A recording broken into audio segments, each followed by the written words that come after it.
Marilah berdoa. Allah Bapa yang Maha Baik, kami bersyukur atas iman yang telah Kau anugerahkan kepada kami. Kami mohon, semoga iman kami semakin berkembang dan berbuah secara nyata dalam cinta kasih kepadamu dan kepada sesama. Dengan pengantaran Yesus Kristus Putra-Mu, Tuhan kami, yang bersama dengan Dikau dalam persatuan Roh Kudus, hidup dan berkuasa Allah sepanjang segala masa. Mari kita duduk mendengarkan sabda Tuhan.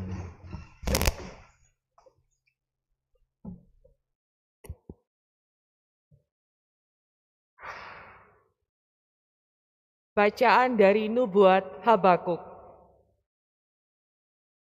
Tuhan, berapa lama lagi aku berteriak, tetapi tidak Kau dengar. Aku berseru kepadamu, penindasan, tetapi tidak Kau tolong. Mengapa Engkau memperlihatkan kepadaku kejahatan, sehingga aku menyaksikan kelaliman? Ya, aniaya dan kekerasan ada di depan mataku. Perbantahan dan pertikaian terjadi di sekitarku. Lalu Tuhan menjawab aku demikian. Catatlah penglihatan ini. Guratlah pada loh batu, agar mudah terbaca. Sebab penglihatan itu masih menanti saatnya, tetapi segera akan terpenuhi dan tidak berdusta.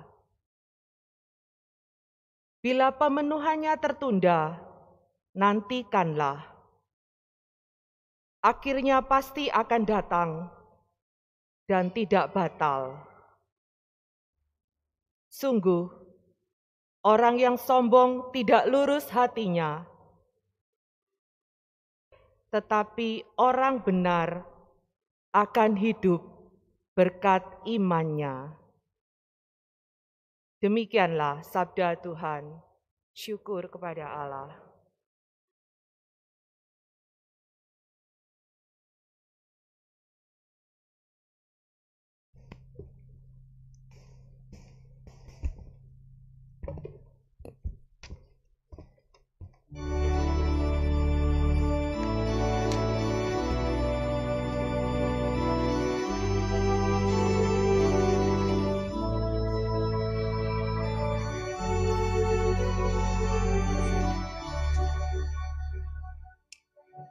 Singkirkanlah penghalang sabdamu, cairkanlah hatiku yang beku, dan bimbinglah kami di jalanmu.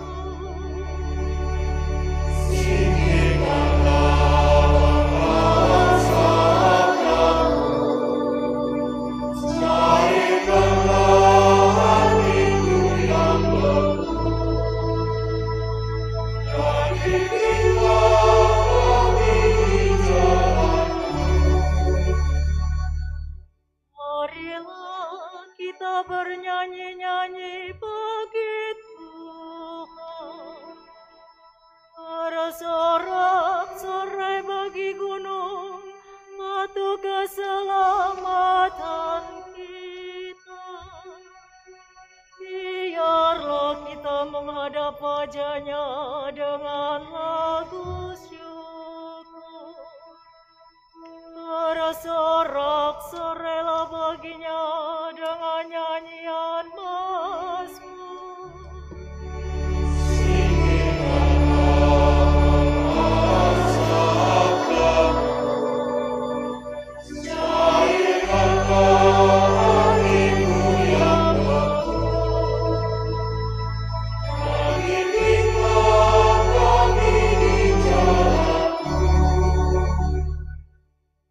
Masuklah, mari kita sujud menyembah, berlutut di hadapan Tuhan yang menjadi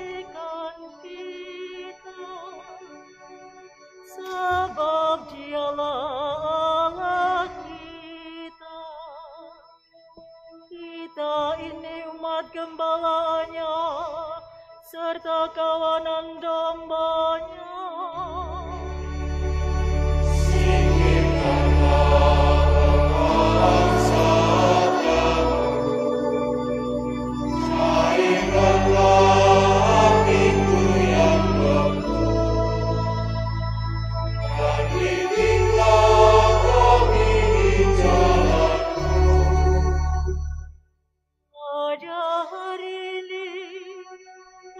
Kamu mendengar suaranya, janganlah bertegar hati seperti di Meribah, seperti waktu berada di masa di padang gurun, ketika nenek moyangmu mencobai dan menguji aku. Padahal mereka melihat perbuatanku. Singkirkanlah kepadamu, cairkanlah hatiku yang beku, dan bimbinglah kami di jalanmu.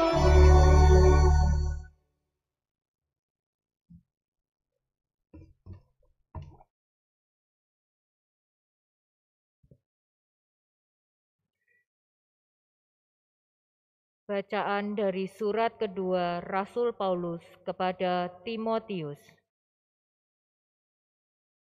Saudaraku terkasih, aku memperingatkan engkau untuk mengobarkan karunia Allah yang ada padamu berkat penumpangan tanganku.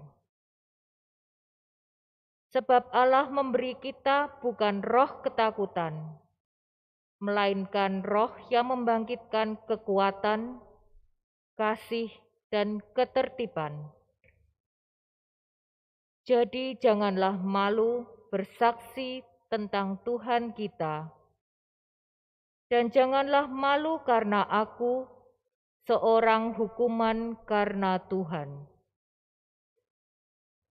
Tetapi berkat kekuatan Allah, ikutlah menderita bagi Injil-Nya. Peganglah segala sesuatu yang telah engkau dengar daripadaku sebagai contoh ajaran yang sehat, dan lakukanlah itu dalam iman serta kasih dalam Kristus Yesus. Berkat Roh Kudus yang diam di dalam kita, peliharalah harta yang indah yang telah dipercayakannya kepada kita. Demikianlah sabda Tuhan.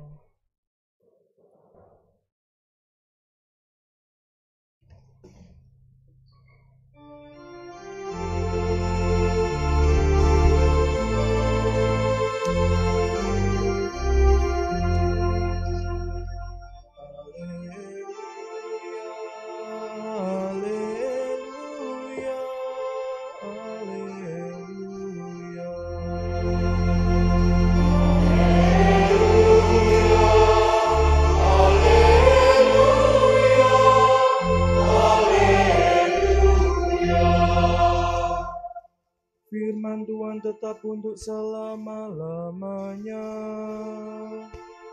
Inilah firman yang disampaikan Injil kepada kamu. Haleluya, haleluya, haleluya. Tuhan bersamamu.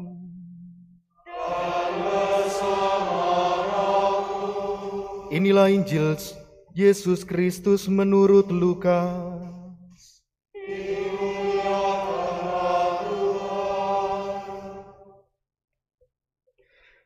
Sekali peristiwa, setelah Yesus menyampaikan beberapa nasihat, para rasul berkata kepadanya, "Tuhan, tambahkanlah iman kami."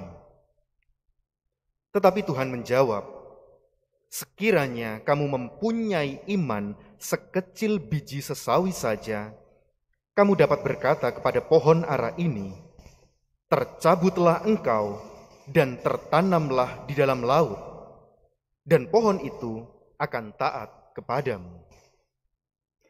Siapa di antara kamu yang mempunyai seorang hamba yang membajak tanah atau menggembalakan ternak, waktu ia pulang dari ladang akan berkata kepada hamba itu, mari segera makan? Bukankah sebaliknya, ia akan berkata kepada hamba itu, sediakanlah makananku, ikatlah pinggangmu, dan layanilah aku, sampai aku selesai makan dan minum. Sesudah itu, engkau boleh makan dan minum. Apakah ia berterima kasih kepada hamba itu, karena hamba itu telah melakukan apa yang ditugaskan kepadanya? Demikian jugalah kamu. Apabila kamu telah melakukan segala sesuatu yang ditugaskan kepadamu, hendaklah kamu berkata, kami ini hamba-hamba yang tidak berguna. Kami hanya melakukan apa yang harus kami lakukan. Demikianlah Injil Tuhan.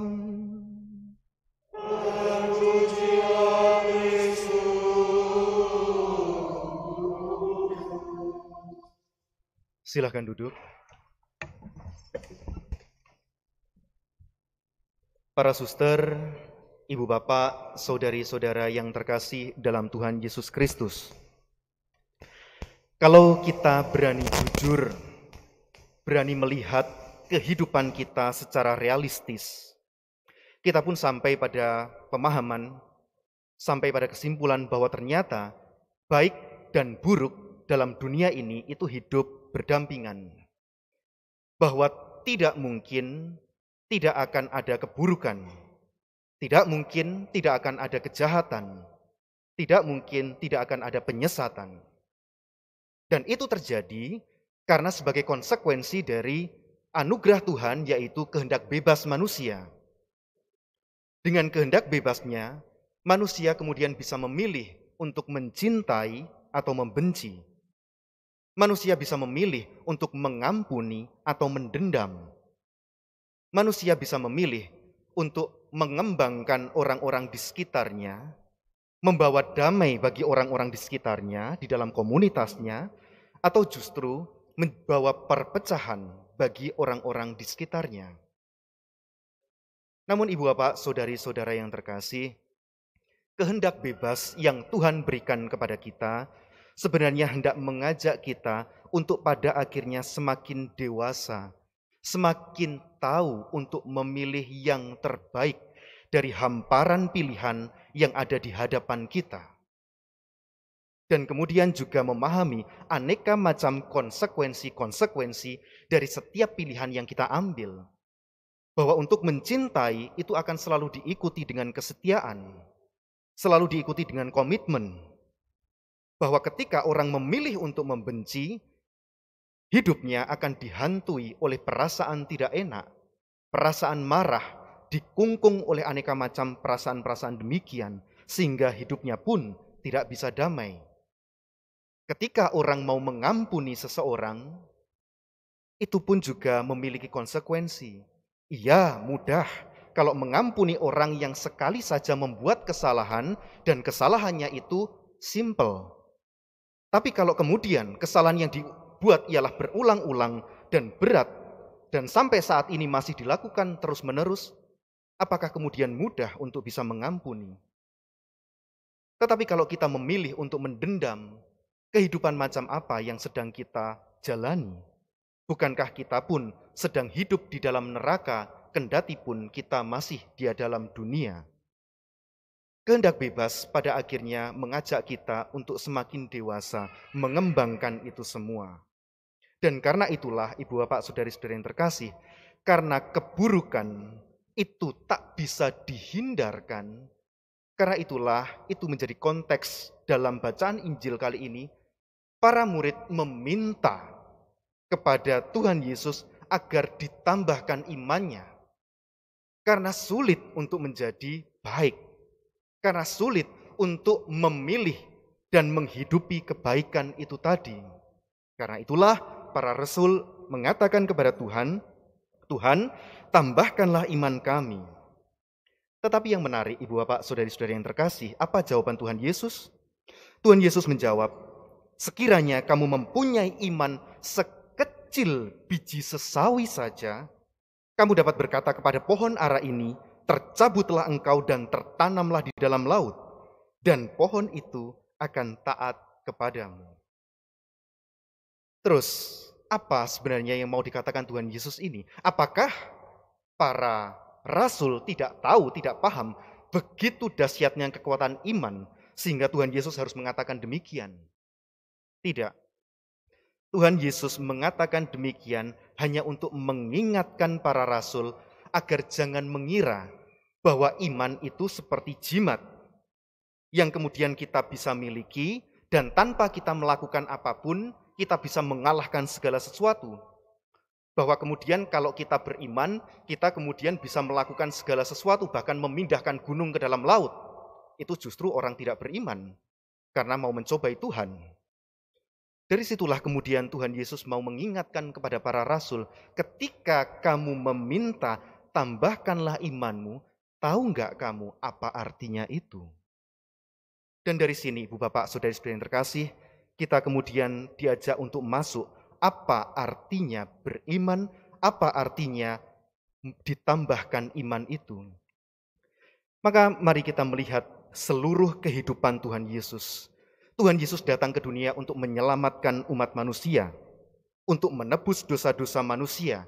Tetapi perjalanan untuk menebus dosa-dosa manusia itu melalui perjalanan salib, menderita, wafat di salib, dan kemudian dibangkitkan. Dan itulah kehendak Tuhan. Dan itulah yang dijalani oleh Tuhan Yesus sepanjang hidupnya. Dan itulah iman.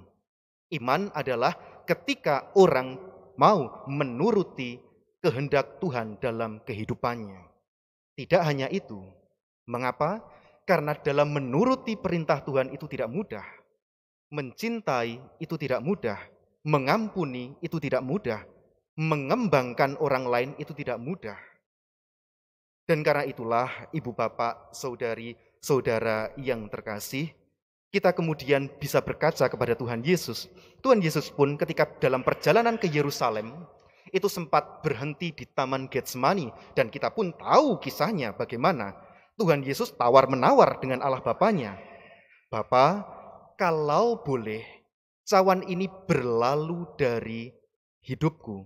Tetapi janganlah kehendakku yang terjadi, melainkan kehendak-Mu lah yang terjadi. Ada pergulatan batin di situ. Tetapi Tuhan Yesus memilih untuk menempatkan kehendak Allah di atas segala-galanya, di atas kepentingan dirinya sendiri. Dan pada akhirnya, Ibu Bapak, Saudari-saudari yang terkasih, kita kemudian menjadi paham apa artinya beriman. Beriman artinya menuruti segala kehendak Tuhan dan kemudian menempatkan kehendak Tuhan di atas segalanya. Dan itu baru kemudian terjadi ketika kita menjalaninya, jatuh bangun di sana. Bukankah kemudian ketika kita mencintai tadi, kita kemudian berhadapan dengan aneka macam tantangan. Cinta bisa pudar, Ibu Bapak, Saudari-saudari yang terkasih, dengan berjalannya waktu, dengan berjalannya rutinitas, tanpa ada getaran-getaran itu lagi. Cinta bisa memudar ketika kita tidak dipahami, tidak merasa dipahami oleh pasangan kita. Ketika kita merasakan kesepian, kita kesulitan mengampuni, bukan karena kita tidak mau mengampuni, tetapi karena kita tidak mampu. Karena luka yang digoreskan kepada kita itu terlalu dalam, sehingga kita pun kesulitan untuk mengampuni. Tetapi Ibu Bapak, Saudari-saudari yang terkasih, ketika kita berani untuk berjuang, untuk kemudian berdoa kepada Tuhan, Tuhan, saya mau mencintai, saya mau mengampuni, tetapi saat ini saya sedang tidak mampu. Ajarilah aku untuk memiliki hati seperti hati-Mu. Dan pada saat itulah, Ibu Bapak, Saudara-saudari kasih, ketika kita memilih yang terbaik, kita masuk dalam pergulatan hidup iman kita pun perlahan-lahan ditambahkan. Dan pergulatan itu pun juga termasuk dalam pergulatan melepaskan orang-orang yang kita sayangi untuk memilih kehidupannya. Hingga pada akhirnya kita pun sampai pada kesimpulan bahwa ternyata melepaskan itu bukan berarti kehilangan. Bahwa kita tetap bisa memiliki tanpa harus menggenggam orang-orang yang kita sayangi. Dan ketika kita sampai pada itu semua, iman kita pun bertambah. Kita pun naik level untuk kemudian mengalami kedamaian, suatu pengalaman perjumpaan dengan Tuhan. Maka Ibu Bapak, Saudari-saudari yang terkasih, ketika kita berhadapan dengan aneka macam tantangan kehidupan dan kita memohon kepada Tuhan, Tuhan tambahkanlah imanmu, itu berarti juga kita siap menanggung konsekuensi untuk juga jatuh bangun dalam aneka pergulatan ini. Maka Ibu Bapak Saudara yang terkasih, jika pada bulan ini kita masuk pada bulan Rosario, sebuah devosi kepada Bunda Maria adalah tokoh yang luar biasa, tokoh beriman yang patut kita teladani. Perjalanan hidupnya adalah menempatkan kehendak Tuhan di atas segalanya dan menuruti kehendak Tuhan dalam hidupnya itu. Walaupun sampai pada titik akhir ketika dia harus mendampingi putra tunggalnya itu berjalan di jalan salib, Bunda Maria masih belum paham apa yang sedang terjadi. Tetapi Bunda Maria tetap menyimpan segala perkara itu di dalam hati dan tetap memilih untuk melakukan kehendak Tuhan. Maka Ibu Bapak Saudara terkasih, maukah kita meneladani Bunda Maria dan maukah kita kemudian mau bergulat dengan pengalaman hidup kita sehari-hari untuk senantiasa memilih yang baik? Saya berdoa agar jawaban Anda sekalian adalah ya. Berkat Tuhan menyertai kita semua.